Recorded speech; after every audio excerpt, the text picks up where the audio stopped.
हवा के झोंके आज मौसमों से।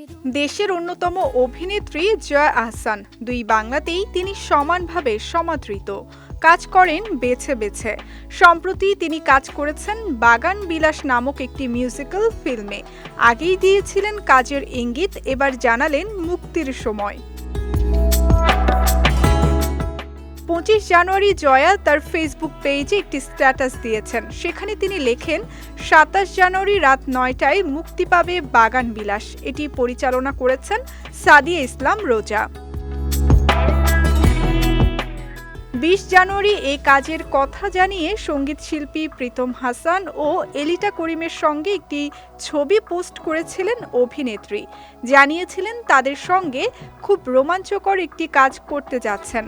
দর্শকও অধীর আগ্রহে অপেক্ষা করছিলেন। তাদের সেই অপেক্ষার পালা এবার ফুরোতে চলেছে।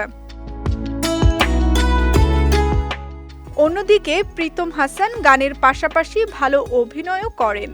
বাগান বিলাসে জয়ার সঙ্গে কাজ করা নিয়ে তিনি খুবই উচ্ছ্বসিত। এ বিষয়ে তিনি বলেন, জয়া আপুর সঙ্গে এটিই আমার প্রথম স্ক্রিন শেয়ার করা। এটি আমার জন্য খুব গুরুত্বপূর্ণ একটি কাজ।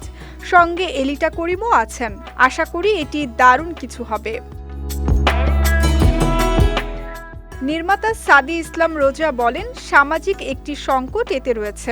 এটিকে একাকিত্বের গল্প বলা যায়, যে গল্পটি আমাদের চারপাশের। 250-টিরও বেশি ডিজাইন অপশন নিয়ে ওয়ালটন স্মার্ট ফ্রিজ, বোঝে আপনার প্রয়োজন। আমরা সভ্যতার সঙ্গে যেভাবে এগিয়ে যাচ্ছি, সেখানে মানুষ নাগরিক জীবনে একা হয়ে যাচ্ছে। দিন শেষে খেয়াল রাখার মানুষ যে প্রয়োজন, সেগুলোই তুলে ধরার চেষ্টা করেছি।